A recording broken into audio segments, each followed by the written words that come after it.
Hello ladies, I'm Dr. Shanli, Senior Consultant, Obstetrician and Gynecologist, Yadav Hospital, Nandini IVF and Fertility Center, Gurgaon. अब हम बात करेंगे इस समय थर्ड ट्राइमेस्टर की। थर्ड ट्राइमेस्टर हमारा स्टार्ट हो जाता है 28 वीक से लेके 40 वीक्स। दैट मीन्स 7वां महीना, 8वां महीना और 9th month. So it's the last 3 months of your pregnancy for which my patients and all pregnant ladies wait for so long. But ladies, these are few crucial months क्योंकि इस दौरान हमें फिर से अपना ध्यान ज़्यादा रखना पड़ता है। 7th month में हमारा बच्चा पूरा बन चुका है।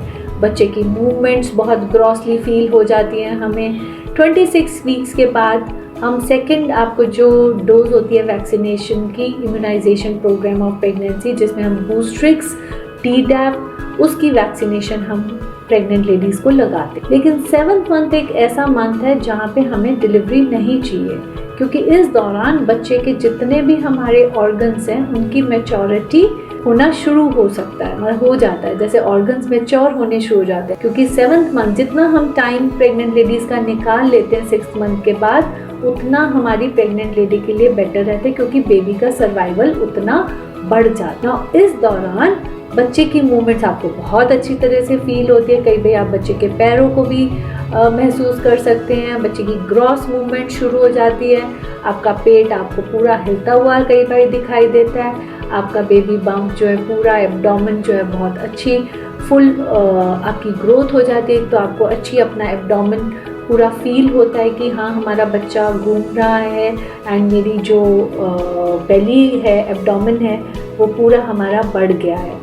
मूवमेंट्स का जहाँ तक हम बात करें तो मूवमेंट्स को हम कई बार मॉनिटर करने के लिए भी कह देते हैं कि अगर आपको लगता है किसी दिन आपके बच्चे की मूवमेंट्स कम हो रही हैं, जो हर एक माँ को महसूस हो जाता है, तो हम पेशेंट्स को रिकमेंड करते हैं कि नाश्ते के बाद 1 घंटा, लंच के बाद 1 घंटा और डिनर के बाद 1 घंटा आप देखें कि आपकी मूवमेंट्स उस दौरान कितनी हुई है क्योंकि खाना खाने के बाद मोस्टली बच्चे घूमते हैं। अगर पूरे दिन में आपको 10 से कम मूवमेंट्स फील होती हैं तो आप अपनी डॉक्टर के पास जाएं और आप उनसे अपनी बच्चे की हार्ट बीट को चेक कराएं।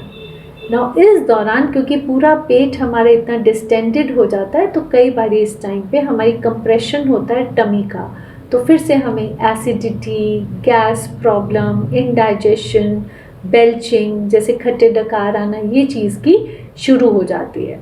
तो हम प्रेग्नेंट लेडीज़ को रिकमेंड करते हैं कि इस दौरान फिर से आप हर 2-3 घंटे में कुछ ना कुछ खाओ, ज़्यादा स्पाइसी ना लो, ज़्यादा से ज़्यादा जितना पानी पी सको उतना ज़रूरी है। बाहर का फ्राइड नहीं खाओ, बाहर का चटपटा नहीं खाओ, तला हुआ नहीं खाओ। दूसरा, हम पेशेंट्स को रिकमेंड करते हैं कि इस दौरान क्योंकि हाँ आपका पूरा एब्डोमेन इतना बढ़ जाता है, आप कोशिश करें जितना हो सके आप लेफ़्ट लेटरल पोजीशन पे लेटें। क्यों बोला जाता है left lateral? Because this is the best position because at this point there is a minimal compression on a vessel. तो बच्चे को ज़्यादा ब्लड सप्लाई मिलती है क्योंकि हमारे हार्ट तक ज़्यादा ब्लड पहुंचता है। पर अगर आप लेफ़्ट पे ज़्यादा देर नहीं सो सकते तो आप राइट भी सो सकते हैं। पर सीधा सोने में कई लेडीज़ को ब्रेथलेस महसूस होता है। So third important thing is जैसे जैसे हमारी प्रेगनेंसी 7th मंथ कंप्लीशन की तरफ जाती है, हम उस दौरान एट 32 वीक्स एक कलर डॉपलर अल्ट्रासाउंड एडवाइस करें। This ultrasound is very important because एक ये प्रिलिमिनरी अल्ट्रासाउंड रहता है बिफोर डिलीवरी, जिस दौरान हम देख पाते हैं कि बच्चे का वज़न कितना है, बच्चे की पोजीशन कैसी है, कहीं बच्चे के कोई कॉर्ड तो नहीं है, बच्चे के अराउंड पानी कितना है, और सबसे इम्पॉर्टेंट कि माँ से यूट्रस को, यूट्रस से प्लेसेंटा को, प्लेसेंटा से कॉर्ड और बच्चे के अंदर का जो ब्लड सप्लाई है वो पूरी तरह से जा रहा है कि नहीं जा रहा।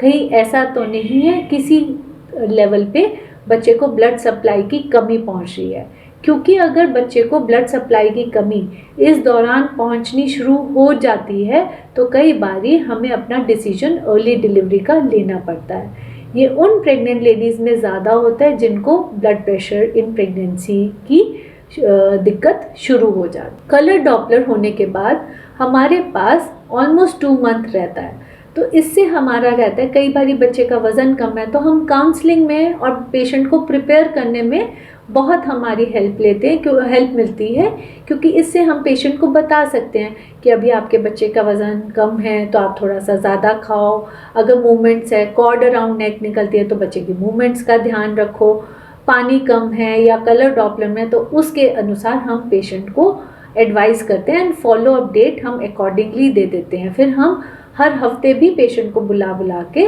देखते हैं। वंस हमारा 7th मंथ कंप्लीट हो जाता है, which is 32 weeks, we still enter in a grey zone, but yes on a safer side. Why? Because बच्चा पूरा बन गया है। सपोज बच्चा हमारा इस दौरान पैदा होता है तो भी सर्वाइवल रेट बहुत अच्छा है, क्योंकि आजकल जो हमारी NICUs हैं, they are well versed, even before 32 also they can handle 24 weeker, 26, 28 भी हैंडल कर सकती हैं।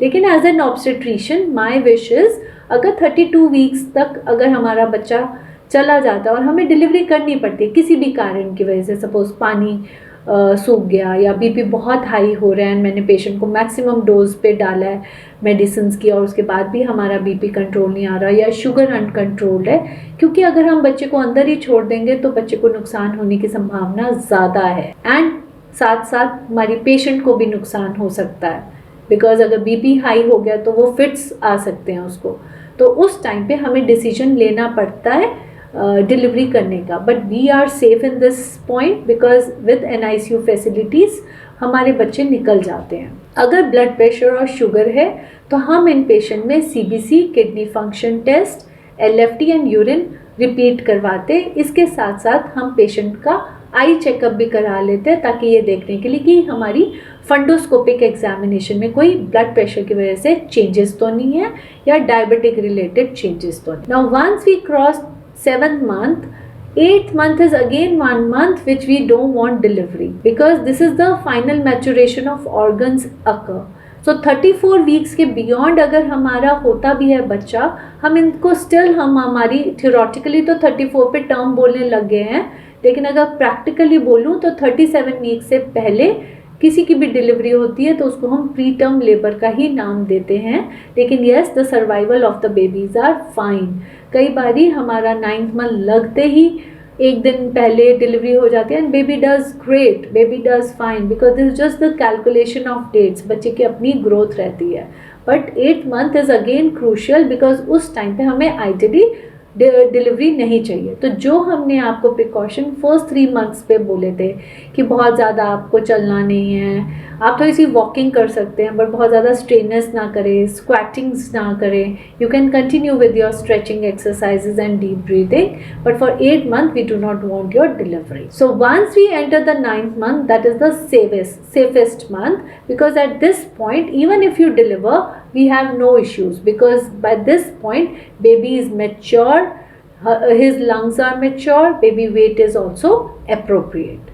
So by 8th month you should be taking care of your exercise part so that you do not deliver your babies a bit early. Yes, thank you so much.